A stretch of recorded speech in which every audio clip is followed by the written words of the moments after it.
Hey, good morning, everyone. Welcome to Palantalk. It's Nick Parrow on Banner and Backbone. We're hoping that Shane Urich will be able to join us today, our other co host. Um, he's having some technical issues, which, it happens. And we're we're excited to get to talk today anyway.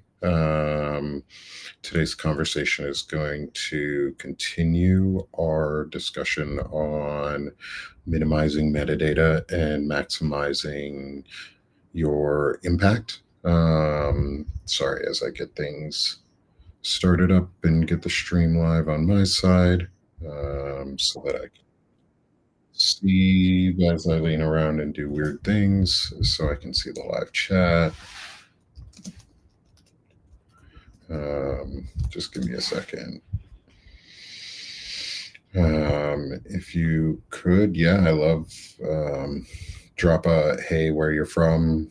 State is fine. Country. Don't give too much information. That's part of our discussion.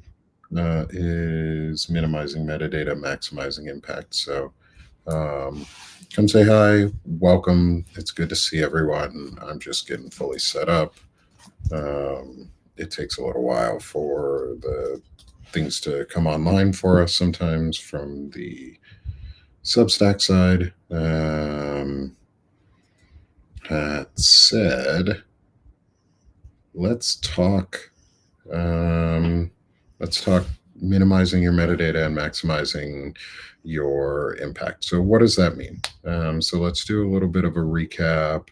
Welcome, everyone from we've got Pennsylvania, Ohio, New York. Um, I'm in Arkansas. My co-host is California. We've got a spread across the country. We are also spreading areas across. Sorry, as I talk, I'm closing my office door, make it a little quieter. We're also spreading across multiple countries. We do have plenty of fans and subscribers from Canada at this point, too. We love our northern neighbors. Our network actually enjoys Canada and wants to see it thrive. And the Canadian democracy is alive and well, and we love to see it. And they're pushing back in a lot of really good ways that are really helpful. Welcome from Virginia, also. And so where were we? Sorry, getting back into it. It's been a weekend, and so I'm adjusting right now. I have fibro, and last week was really stressful. My son broke his arm on Thursday night while I was live on a show, and things went a little awry, and so um, it's been a rough weekend. I'm getting back into it mentally too. So stick with me today, y'all, as we go through stuff. Yeah, we're going to be talking about Palantir, Wendy, because they do suck. Like that's one of the main impetuses for this talk, and one of the main starting points is Palantir is the freaking worst. Uh, and but I also want to talk about things that are actionable and things that we can do, and what you can steps you can take, and how you can respond to different things, and ways that you can actually do it um, without having to change habits, and getting to actually continue to live your life, experience your life. But small, simple, actionable things that you can do to minimize your metadata and maximize your impact. So, what is metadata? Metadata are all the little pieces of information that are collected with every single action that you take. That means when, let's take your credit cards, let's take financial, because that's a big one. So when you use a credit card or your debit card, every time you swipe it, there is a authorization and a transaction data point that says date of time when this happened, um, some encoded information around like what what your client ID or something like that is about you, within that system or within your bank account or within your provider's account, and it just gets logged. It has some location information around like where, so they can generally check what store, possibly. So they collect a ton, and then the big pieces are the timestamps, and the geolocation stamps. So Shane talks a lot about this is using cache. Um, we've moved pretty rapidly towards a cashless society, which has its pluses and minuses. One of the minuses is definitely that your bank account could be frozen, and if you have only digital assets, they could just disappear. Which is a real concern, especially with things like crypto. Um, but we also live in a society where you have to use cards and you have to use cashless access. So don't change your habits overall. One of the things that is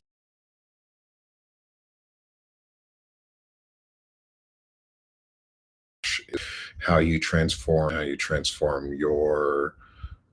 basic um, your your basic moves and your basic steps towards uh, sorry towards minimizing what data is collected around your usage. So the big one is like gas or stopping at a gas station. um, so a simple way to minimize your metadata while keeping yourself less tracked and less traced and simpler, and fewer data points all around is, say you get gas, say you need to pay for it in debit or on a credit card because that's the most convenient way, and you don't have cash a lot and you don't want to take cash out all the time in high amounts to be able to do that. Maybe if you're hungry and you want to get something to drink, you go inside, that's where you use your cash. You don't give them the opportunity to trace any more information than you filled up with gas. Also, an easy way to change your metadata so that it's less predictable, which makes you less profilable and less predictable, is you randomly choose to go to a different gas station on your way home. Don't make it super purposeful, but if you're going a different direction home, choose a different gas station. Make it random. Make it once, twice a month, maybe twice in 1 week. Sometimes maybe once in a month, maybe something like that. Make it random. Don't predict. Don't plan to like go to different gas stations all the time. But if you see that you're kind of running low and you're on your way home and it's a different route that you've taken, maybe fill up on gas. Or if you are on a different route home and it's something that you now enjoy, but you don't want to always have, say, people know that you're on that route, is don't fill up on gas on that way home and consistently fill up only at gas stations on your normal scheduled route. That way, when you drive, it's less likely that um, you're pinging uh, card information from one point to another. So that minimizes your metadata a little bit, and gives you alternative routes home. So just like randomly going to different gas stations, sometimes randomly choose to go to different routes home. It's just simple. It's a simple change in habit that doesn't mean you have to change your lifestyle at all. Um, the big thing is in all of this is minimizing your metadata and is the understanding that we cannot change the fact that AI and tools like AI and the collection tools that say Palantir are using are now fully available and and in use. and they're going to be spread widely and used very rapidly if they already aren't throughout the U.S. Morning, Elizabeth. Morning, everyone. I see everyone coming in. Thank you all for joining me today. Waiting to see if Shane is able to join. Um, he's having some technical difficulties with his Wi-Fi, and we're just talking about small habit changes that can impact your metadata and help you maximize your personal impact on changing, say, a AI algorithm and police profiling. Um, and so this is an important thing because right now we're in the early stages of AI profiling and a police state. Um, we're going to talk real talk, and we're not going to hide the truth. As Shane likes to say, it is his firebrand messages. It's a brutal truth or honest messages, and I believe that that's a truism that we should follow. Is that we need to be honest about what's here and what's not, what we can and cannot stop. And sometimes it's okay to acknowledge that we can't stop some things.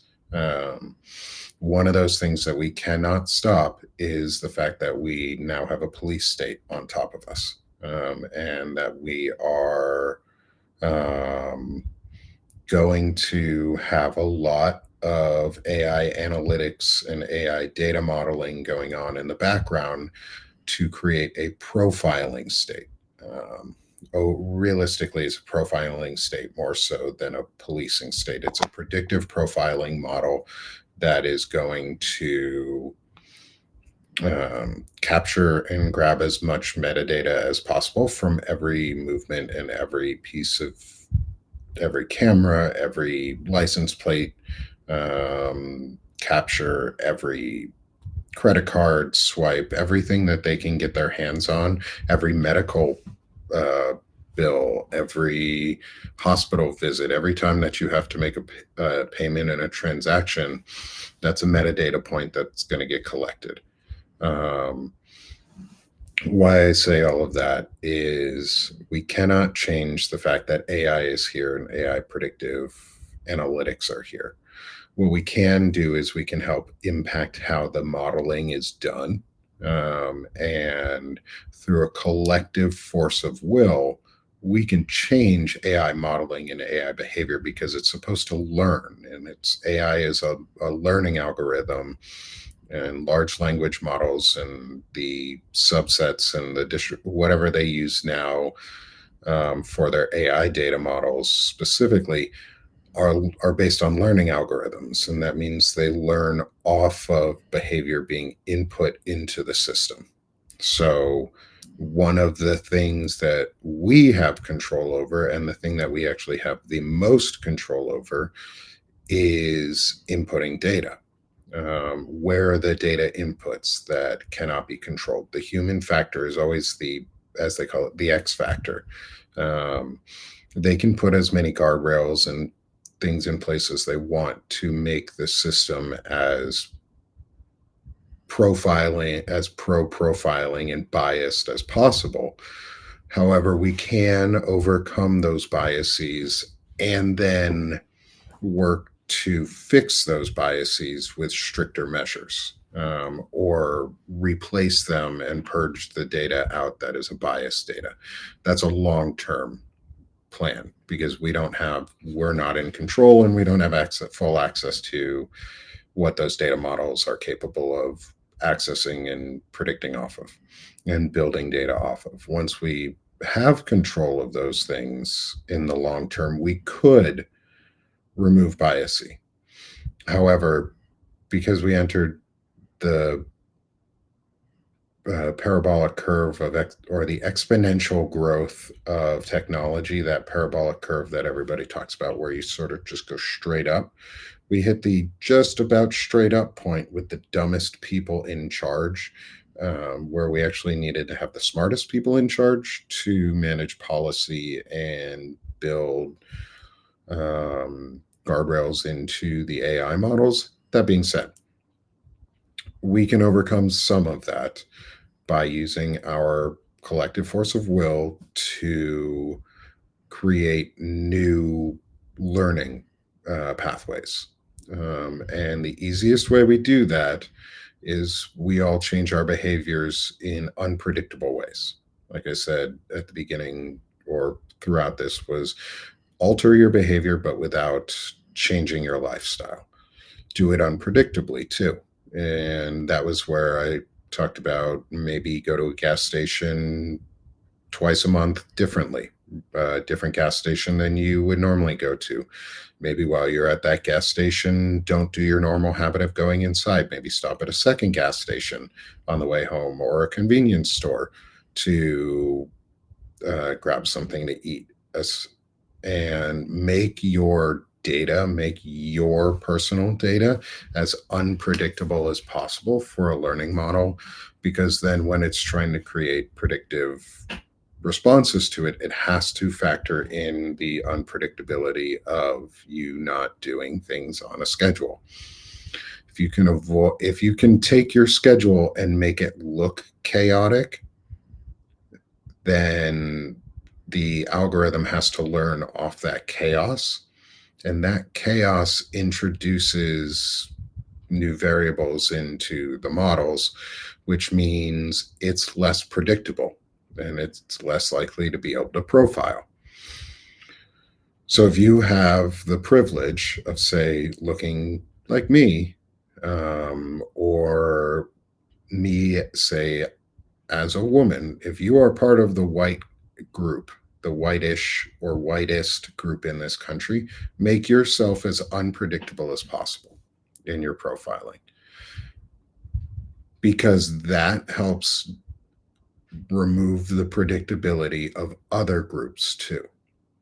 The power of predictability, and the part of one of the things that they're trying to use this model of predictability is to profile how white people move and to make laws around bettering specifically rich white people,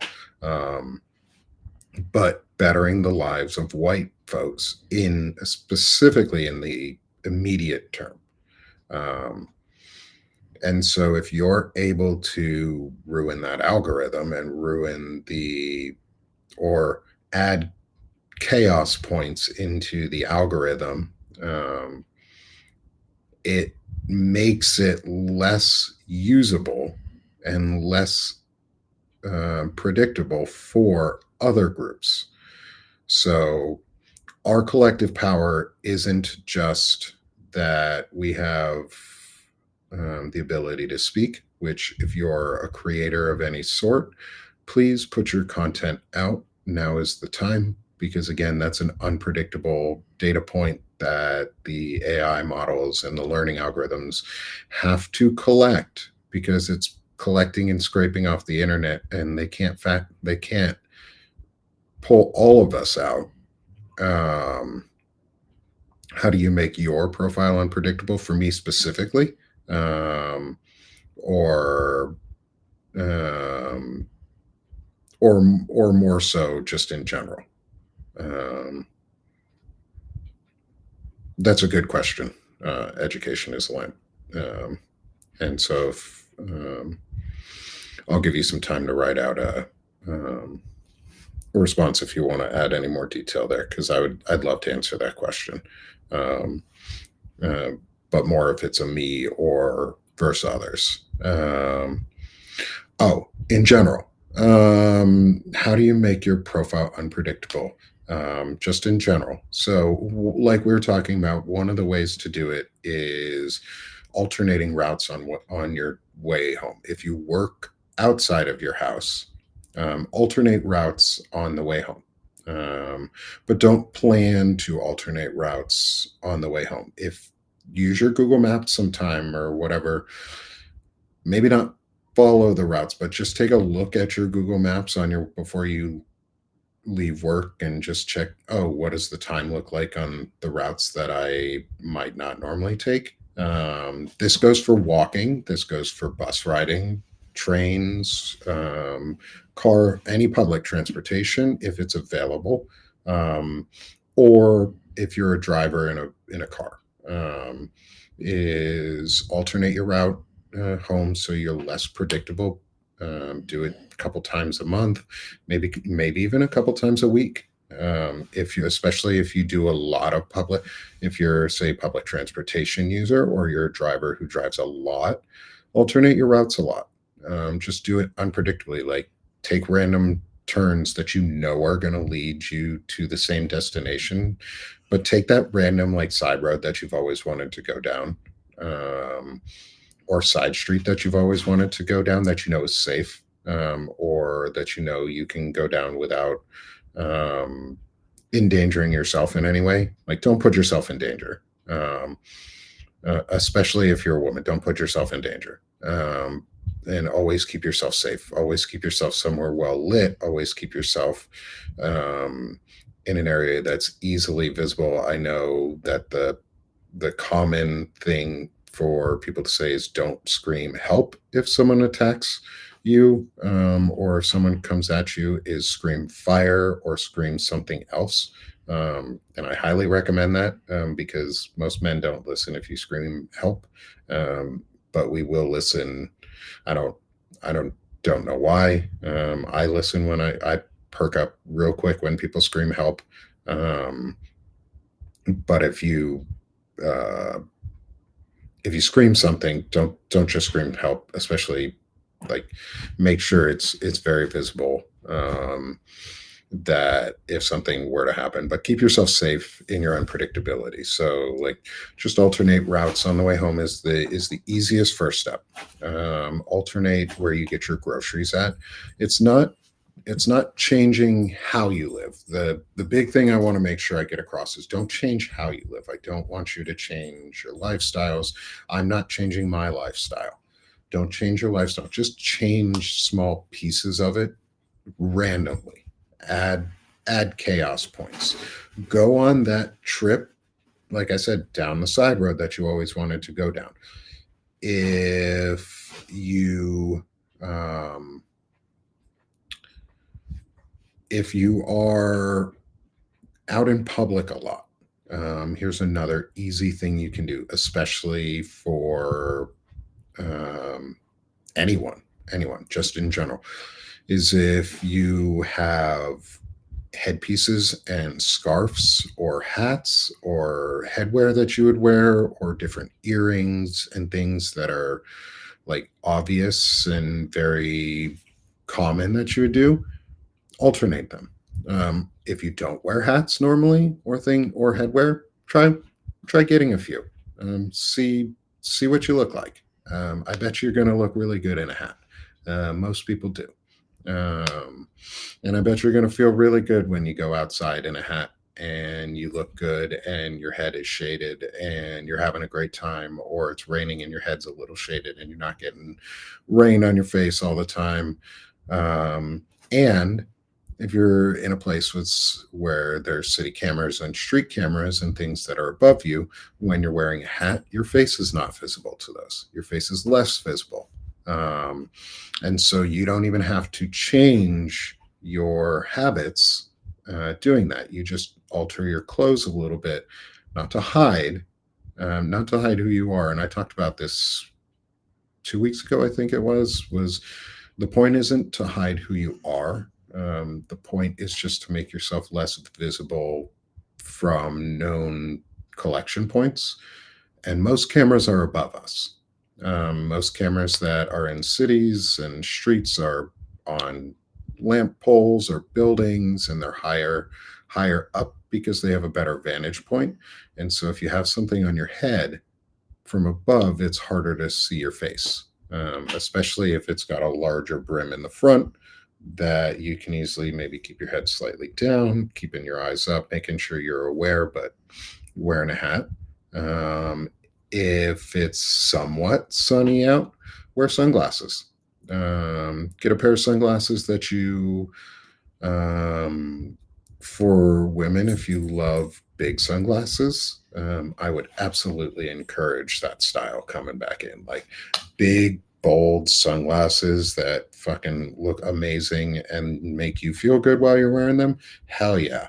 Those with cool hats, love it. Like, make yourself look fun and cool while you're doing it, but make yourself sort of stylishly blend in with what gear you have. That way, your face isn't quite so visible because then you're less likely to be identified individually. And that's part of tricking the system, is if it makes more generic data points too, that are chaotic and that have less metadata tied to them, and are less easily attached to a group other than, say, white or black or Hispanic.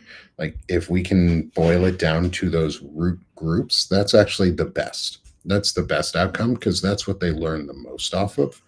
Um, and so, unfortunately, we have to make our tags, or fortunately, I guess, we have to make our identities in this time a little bit less visible for a moment, until we can trick the system into not hurting us, because we're right now at the beginning of fascism in America, and uh, the attempt to make an apartheid state out of techno fascism using security and AI algorithmic based police work, predictive policing, but it's predictive profiling.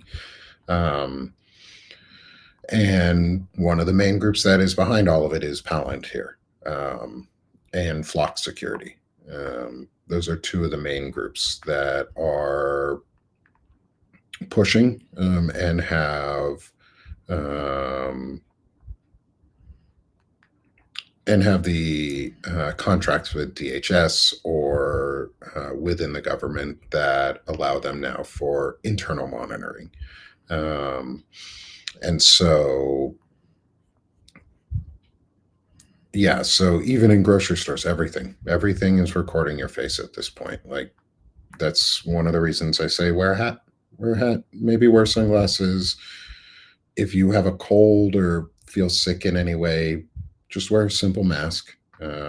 Just wear just a simple, nonchalant face mask. Not anything stylish or overly recognizable, but just something simple. One, make sure that your health is key and takes priority. Like, the mask isn't for hiding, the mask is for your health, the mask is for your health and collective health, or health, of people around you. Like, don't go out and get other people sick. Like, most Asian cultures, masks are a common thing when you're sick. Like, if you go anywhere in Asia, they wear masks when they're sick. Like, that should be just a common practice. It's just polite. It's polite not to cough all over people and spread your germs. Like, I think it's okay that we could take that narrative back and just say, yo, you're pieces of shit for wanting to get other people sick, especially if you're going to remove CDC guidelines and protections around viruses and um, bring about diseases and things that we had gotten rid of. And so it's really shitty. But we can take narratives back, and I don't frame things in the right wing narratives or in their viewpoints. So wear a mask for health and safety, for yourself and others. And it also offers a convenient way to hide your face if you're sick. So if you feel a cold or sick in any way, or you're going out with someone who's sick that you know is sick, have them wear a mask, you wear a mask. Just get normal basic black or gray or pink or whatever color mask you want that's sort of just nonchalant. Um, and so face coverings, headgear. If you like scarves, if you like I said, if you like hats with brims, wear those. They're simple. You probably already have one anyway, so uh, you won't have to go out and buy something.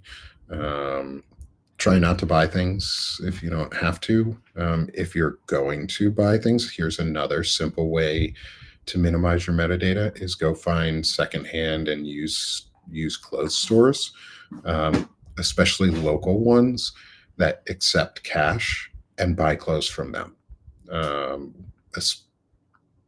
Buy clothes from them because you're not only supporting a local business, but you're also not feeding into the consumerism of all of this that is leading to the issues. And again, the smaller footprint you can make in terms of metadata that's collectible, that's tangible to other things, the better.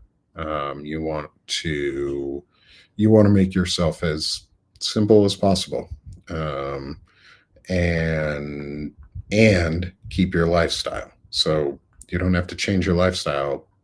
I bet most of us buy secondhand or used stuff anyway.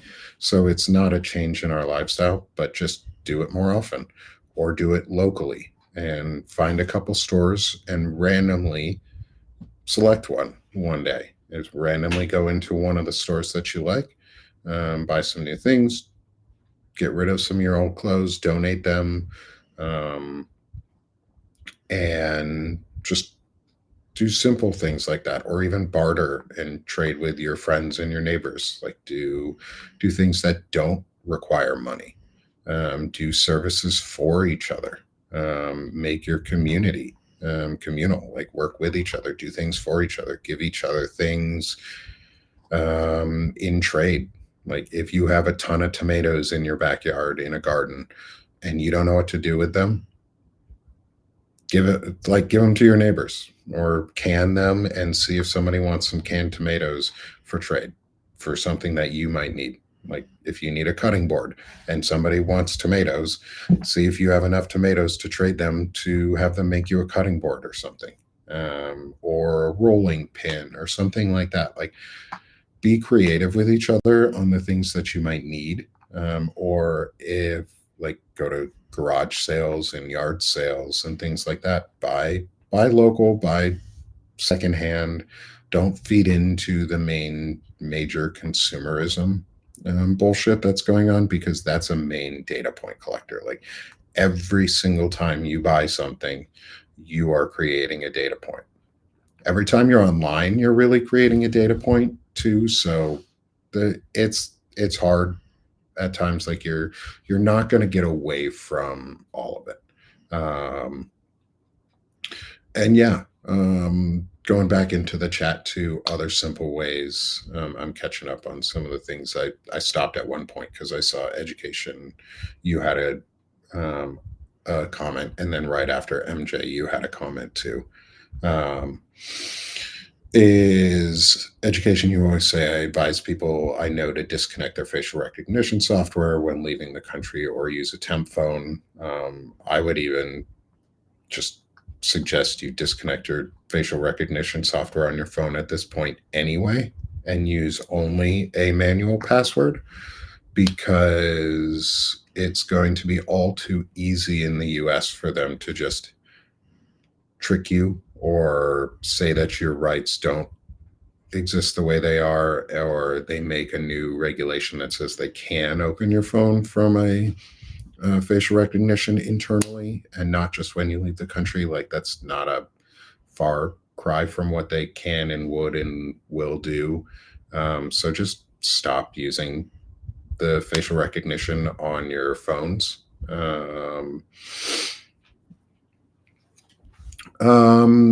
Cookies, that's a good question. Let me get to that here in a minute. I want to address the Qasim Rashid thing that's going on, because I know I've met Qasim now, and actually he's going to be coming back on my show on Monday the 8th.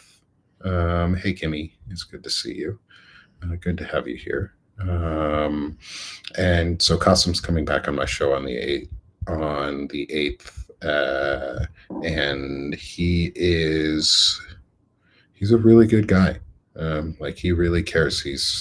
He's earnest. He's truthful.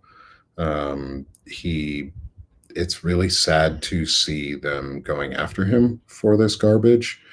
Um, Lawrence Winterman and I spoke with Qasim about confronting genocide, because one of the comments I made, and Qasim liked and restacked it once on a video of ours, was that the only way to an ethno state is through genocide. And we're seeing that play out right now in Gaza and Palestine. And I'm Jewish, and I disagree with what Israel is doing, like, vehemently. I do not think what they're doing is okay. It needs to stop. It needed to stop a long time ago. Like, they did what they needed um, to prevent another terrorist attack, and then they went too far, and then they kept going too far, and they keep going too far, and they're not going to stop. And not enough is being done to stop them. And the UN has apparently abdicated a lot of its power or will to do anything, and it's really, really disappointing. Um, and I'm excited to speak with him again, because he's an incredibly powerful figure in this. His voice is really important. And I really enjoyed speaking with him last time. And so our next conversation is going to be called Hope Through Action. So I hope y'all join us for that one. It does feed into all of this, but I wanted to make sure we addressed that, because the incident that's going on for Qasim, because he attacking people like this for their licenses and possibly, like, censoring them in this way is bigoted. It is whitewashing. It is destructive. And it's hateful. Qasim is telling the truth. He's being honest. He's reporting information and data. He's speaking about apartheid. He's speaking about the dangers from Israel, and I'm speaking about it with him also around the dangers of what Palantir is doing and the technology that they are pioneering in Israel and using to target civilians and journalists very precisely. Um, and I think everyone, if you have the power to, please go support Qasim in his work. I highly recommend him, and will continue to do so. And so, moving forward into some of the other comments, let's see here. I want to get to the comment you made, education on cookies, because I think that's a great question. I always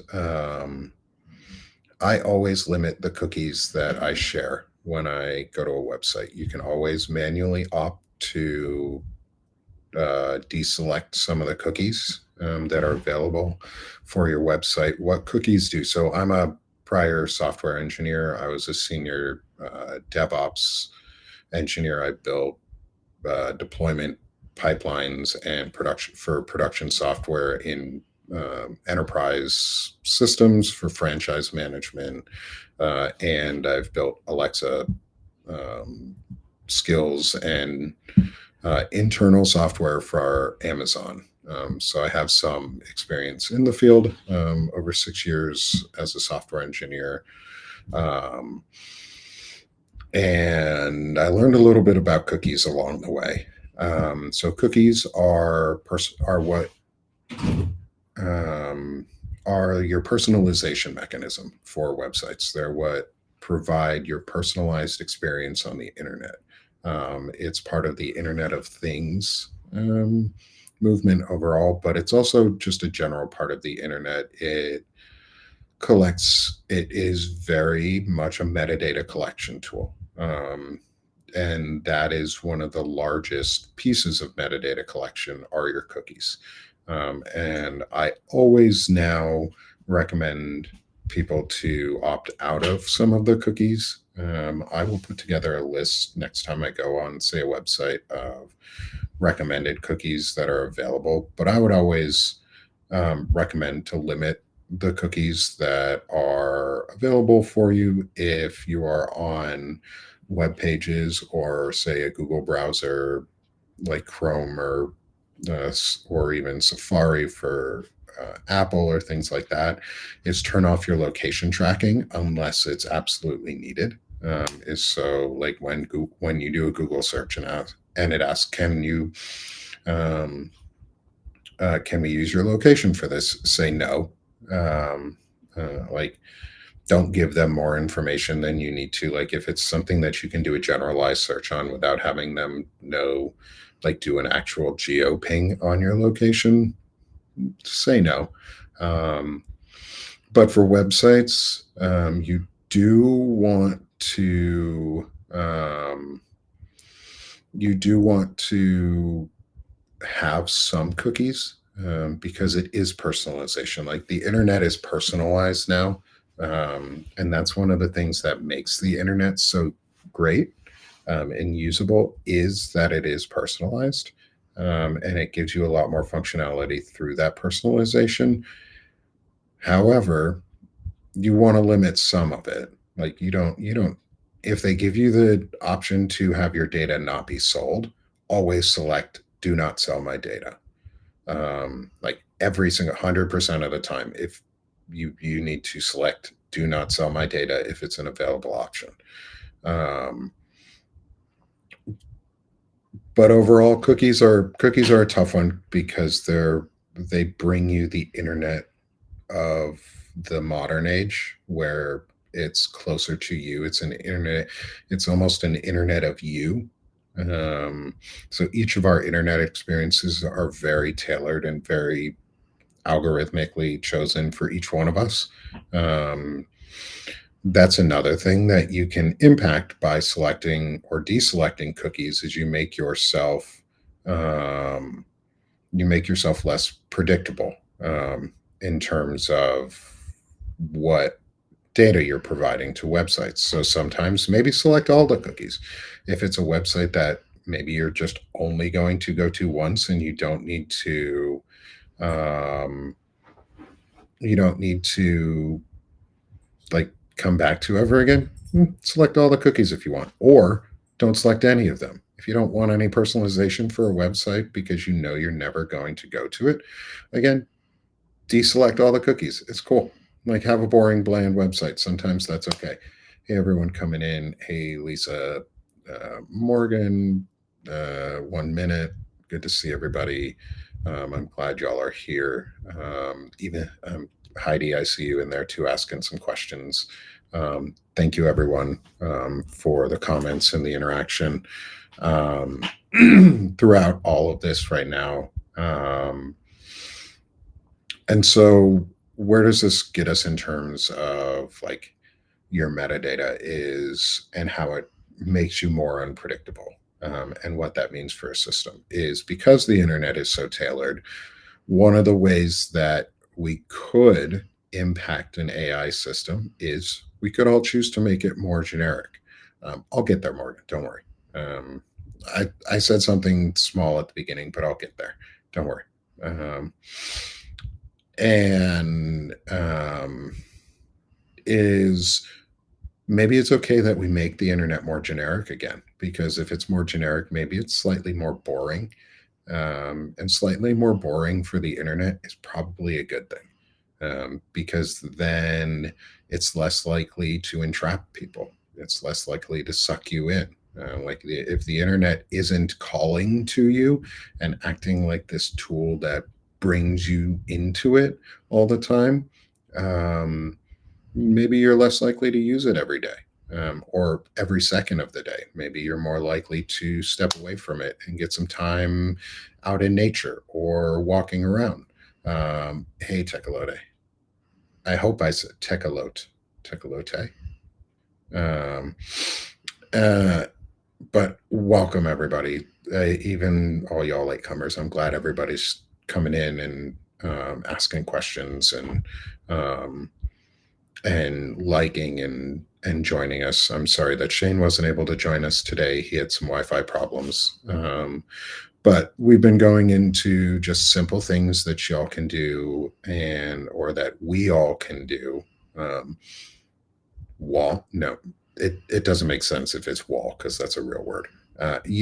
Y'all of us can do um, is we can collectively change the algorithm by and collectively change how the internet is used or how the internet is viewed or how metadata is viewed as groups by making it slightly more generic, because they as in the techno fascists and JD Vance and Peter Thiel and Elon Musk and Russell Vought and Stephen Miller and all of the shitty people behind Donald Trump that are um, really the ones driving all of this make the internet more generic because they want the internet white.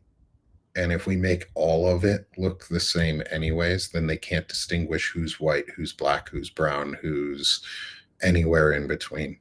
Like, sucks to suck for them, I guess. Like, I'm okay with having a slightly boring internet that doesn't drive me into it or one that doesn't drive my kids into it.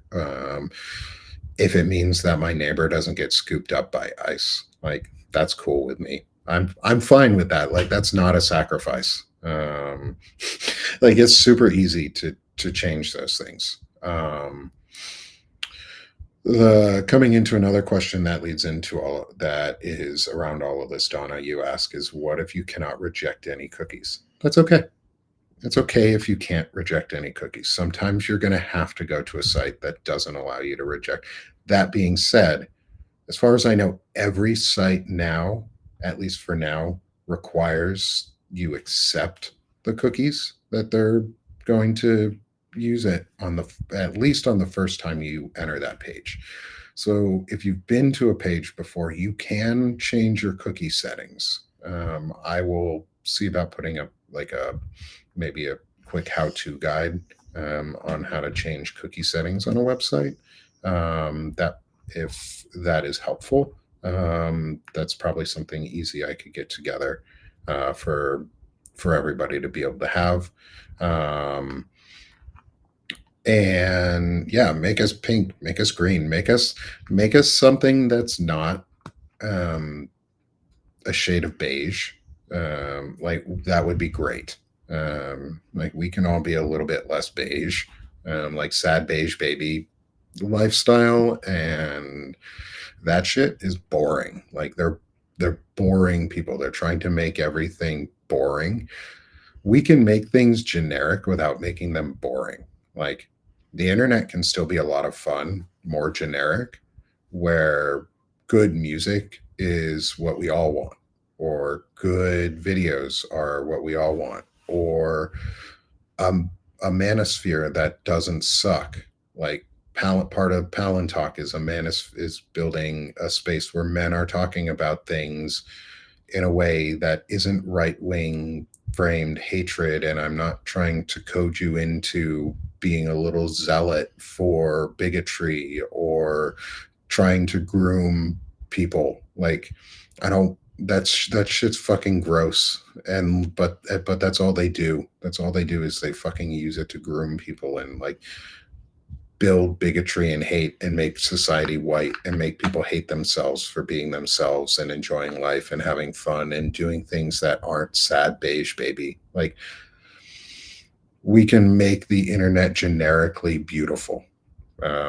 Like, art is something that crosses all boundaries. Um, so one of the ways that you make yourself more generically beautiful without taking away your identity is don't add so many labels to yourself. Like, just simplify how you view yourself, um, so that you can express your art or your creativity, your music, or your love as true to you as possible. Because I think we've been taught that we have to label ourselves in so many different little groups to try and figure out where we fit in best, like adding so many different titles to our names, or calling ourselves by what we work as. Like, you're only who you are because of what you work as, or you're only a dad, or you're only a stay-at-home mom, or you're only a stay-at-home dad, or you're only a whatever. Like, there's 10,000 different labels that we provide ourselves throughout every single day. This is this is something that we can all do, especially people who are white. This is really, really a talk to people who look a lot like me, and who have the privilege to do this and make this change in a way that doesn't bring on the hatred. Like, I don't want you to forget who you are, or act like who you are, or be who you are. I want you to be safer so that we can all be who we are. Like, I want everyone to feel good and comfortable. I don't want, like, that's one of the things I've really picked up for myself, for my friends, is I don't ever want to have the conversation where people are have to, like, come out every single day. Like, I want people to fit in. I want people to feel comfortable. Like, we want to normalize everybody. That's the whole that's the point. Well, not everybody. We want to normalize everybody within reason. We want to normalize humanity. We want to normalize personhood. We want to normalize the intrinsic values of a person, not the artificial values that are placed on us by labels. Like, labeling myself as a software engineer, or as a podcaster, or as a show host, or as whatever extra stuff. That's just all extra. That's all metadata that they want us to add to ourselves to make it easier to identify who we are, and to predictively identify what we're going to do. So strip off some of your labels, strip off your unnecessary labels. I am a white male who just is doing his thing. Like, I'm Nick Perro. I'm a white dude. That's about the labels I might claim. Like, I'm in the LGBTQ plus community. I'm happily married. I'm a dad, but I don't need all the extra labels. Like, I'm me. I'm Nick Perro. Um, and that's the easiest one to accept, is accept your own label first, as your name and who you are, and be happy as who you are, and create, because part of the chaos is humanity. We are the chaos factor. Like, come out and create. I write poetry every day and put out things every day, create creatively, so that there's chaotic noise, so that there is noise within the vacuum that otherwise wouldn't be there. If Shane and I did not have this talk on Palantir and Palantalk and minimizing your metadata, and doing simple things like wearing a mask if you're sick, or with people who are sick, and just having a more generic mask, rather than maybe like generic masks, you and your friends match each other. You have a pattern or a theme that you go with, but nobody sticks out, so that you're less identifiable from each other, but you're still having fun. Like, you're still being yourselves. You're not hiding who you are. You're just making it less identifiable that you're uniquely separate. That way, they can bucket you into the general group of people who do all these people things that everybody is doing people-y ish. like, which means when we predictively profile people that might be in their system labeled as like brown, let's say, or Hispanic, whatever racist, bigoted term they want to use to bucket people, like however they want to do non-white, um, and their shrinking group of non-white, like all of that is going to be upended if enough of us just go, yeah, we're going to have fun being who we are, wearing hats, wearing masks, wearing sunglasses, fitting in with each other, being really generically like unviewable from above, while personally like beautiful from in front. Like make yourself you and hide yourself from that. If that makes sense. Like cameras are above for the most part. Um, so you don't have to hide who you are. And so yeah, so that's a lot of what you can do. There's a lot of it's just a lot of easy, simple things.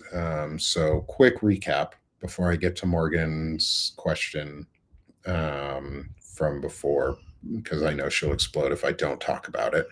Um, is is minimize your metadata, is wear hats if you have them. If you don't, go find some. Everybody looks good in a hat. Everybody looks good in a cool hat. Like there is no not there's no person out here who cannot wear a hat and look good at some point in it. Like wear a fun hat, find a fun hat. um, Find some sunglasses, maybe bring back big sunglasses as a trend. Like big old sunglasses, ain't nobody gonna stop you from wearing those. People wear that shit all the time. Like bring that back as a trend. Who cares? Wear a mask if you're sick. Wear a mask if you have friends who are sick that you're with. Wear a mask if you know you're going somewhere where there are going to be a lot of sick people. Um, yeah, wear the fuck out of hats. I love hats. There's a reason I'm kind of bald in the back and on the top is I wear a lot of hats when I go out. Um, and have fun hats and make coordinated things with groups, like make large groups of people that you're going out with, like make a hat party. Like if you're going out with friends, like for a Friday night, invite everybody to wear a hat. Like make it fun, make it something that we all want to do, make it a stylish choice. Yeah, dark brand in it, because it's a simple thing that we can do that they can't stop, and it fucks with the algorithm. And that's really what we can do. Is their strategy was flood the zone, which really translates for us now is everything everywhere all at once, and we need to do that all the time. Like do fun things, like wear big hats. um, and then when you're on the internet, minimize your cookies. Change your cookie habit a little bit. Um, try and opt out of cookies where you can. I will, like I said, I will see if I can put together a quick how to on maybe how to change cookie settings for websites that you've been to, if they're the same across the board. But toss some cookies out and simplify your footprint. Ain't nobody gonna be mad with a slightly more boring internet, especially parents. Like boring internet, better. Um, and then um, always, obviously, always, if they give you the choice where it says "Do not sell my data," always choose to have your data not sold. Like never willingly sell your data. If you are on a website or things like that that you go to frequently and you can change your settings there to sell less of your data or have them use less of your data, do that. Just do simple changes. Nothing that you really have to work hard for. It's a low entry point to actually do a lot of good. Um, and so that really concludes our Palantalk for today. We are just at the top of the hour, and I want to address the one final piece. Oh, yes. And Heidi, thank you for that. Is turn off facial recognition. Is if your phone uses Face ID or has the option of a um, Donna, that's a great question, and maybe we can get into that another day. Um, because that's a good question. Um, is turn off your facial recognition and use just a passcode. They because specifically because the police cannot force you to unlock your phone if it is a passcode. They can if it's facial recognition because they can just point it at you and oops, accidentally your phone is unlocked. Don't let yourself ever be in a situation like that because it's so easy to avoid. Um, yeah, we could talk about that education, do a video on addressing training AI as a job. Um, I think that would be really interesting. And I'll talk to Shane about that for our discussion next week. Um, and I capture all the chat logs so that I can look back and make sure that I remember who was here. Like see all the great comments y'all leave, and make sure that we can address things that are left. So thank you for leaving these comments too. And yes, also have a great Labor Day, everybody. Um, Hopefully, nobody is laboring too hard throughout this day. I know everybody really is, but I hope you can relax a little. And then the final piece is to get to some of the questions, Morgan, I know you asked, and I appreciate it. Is Thursday, my son broke his forearm, both bones in his forearm. And unfortunately, my family does not have insurance. We're working on getting into the financial assistance with the hospital um, and some of the other available public options that we could get into to provide insurance. However, we are about to be hit with a really, really large unexpected medical bill. Um, and I have put out an unexpected ask for help. And I still am asking for help if people would be willing to join the Sick of the Shit with Nick publication as paid subscribers, as founding subscribers. Right now, those are pretty well going to make sure that we can pay for medical and bills that are just about to hit us. The overwhelming support um, over the weekend has helped us pretty well pay for just the ER visit without the ambulance and other things. Um, every every dollar helps, Morgan. Yeah, every dollar helps. Like I have a sale going on my network for 50% off for the first year. Um, and I'm also yeah, we're working towards getting as much assistance as we can, education, but I'm also using this as an opportunity to use some of my self like growth and mental health growth to actually reach out and ask for help when I need it. And the Substack community and the Facebook community and friends and family have been overwhelmingly gracious and supportive, and it means a lot. It means a lot to me and my family. It means so much to me personally, um, and the more support I can garner, um, the better, because then I can actually stay on air and not have to get a separate full time job. So if you can, please come over to my network and support. I did post Venmo, PayPal, Cash um, pinned to the top of my network page. So if any of you are willing to become paid subscribers, that would be amazing. Founding subscribers are also wonderful and amazing, and you get some awesome benefits with that too. And then I cannot obviously not leave without, or I cannot leave without obviously plugging this network.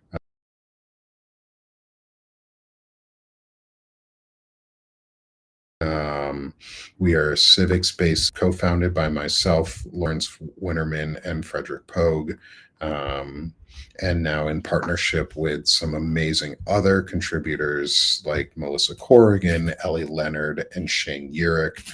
Um, we are we're we're having an amazing outpouring of support from people and friends and growing this network. Please join Banner and Backbone. It's bannerandbackbone.com. It's as easy as we could make it. Um, it's about civic understanding and learning. We're building out some great shows for the network. We're getting some great guests on tomorrow. Is a vet talk with me, Melissa Corrigan, and Ken Harbaugh of the Valor Media Network and Midas Media, or Midas Touch, and he is a retired Navy pilot, and so please join us tomorrow at 12:30 Eastern time for that talk. And I rambled a little here at the end to make sure that I got some information out. And my son is doing okay. The big thing there, Morgan, yes, is my son is doing okay. He's recovering well. He's got a big old cast on his arm. It is his non-dominant hand, so he was very lucky. He did not break his wrist, which is really really lucky on the way he fell. And they were able to set his bones without doing major invasive surgery for it. So no pins and needles were needed at this time. We had an incredible nursing, surgical, and anesthesia team at the hospital. Like amazing, they did fantastic work. I can't speak highly enough of them. I obviously won't reveal which hospital and things like that, but they have done an amazing job for us. We were really fortunate. Our EMTs were amazing. His friends were amazing. His friends biked to our house from the park and then biked back to make sure that we knew and that an adult was coming. And that because he was playing at the park where he normally is, where there's other adults and kids playing all the time, and that's what happens. He's a kid. It happens. He broke his arm, and it happens. And he's very fortunate in the end. And the unfortunate part really isn't for him. It's for mom and dad. It's for us. It's a huge hit financially, but it was a huge emotional stress this past weekend, and I'm still trying to recover for it. I have fibromyalgia, so my body responded very, very negatively throughout the weekend. And it's right now I'm in a bit of a fog, so I apologize if I've rambled through a lot of this today. Hopefully it was helpful. And yeah, it puts a lot of stress. The medical system in this country, in the US, is broken. It's not a healthcare system. It is a disaster response system. And that's all it is. And we need to fix it. And there's a lot we need to do. And so I thank you all for being here with me today. I really appreciate the support. The over 100 people hanging out with us today, right now. You are all amazing. Thank you so much for being here. Please subscribe to both Banner and Backbone and to my network, Sick of This Shit with Nick. Sick of This Shit with Nick, as I don't enunciate my words for a second. And to remember, too, for the Banner and Backbone Network, all proceeds are currently being used to support Epstein victim-related litigation and pro-democracy efforts. And so please come support us there. Share, like, subscribe. Free subscribes and follows are amazing right now as well. All interaction really helps the network build. And we look forward to seeing y'all again. So come back next Monday, same time, 1 p.m. Eastern. Shane Urich and I will be back for another Palantalk. Um, and have a great week, y'all. Work on minimizing that metadata and maximizing your impact. Thanks, everyone.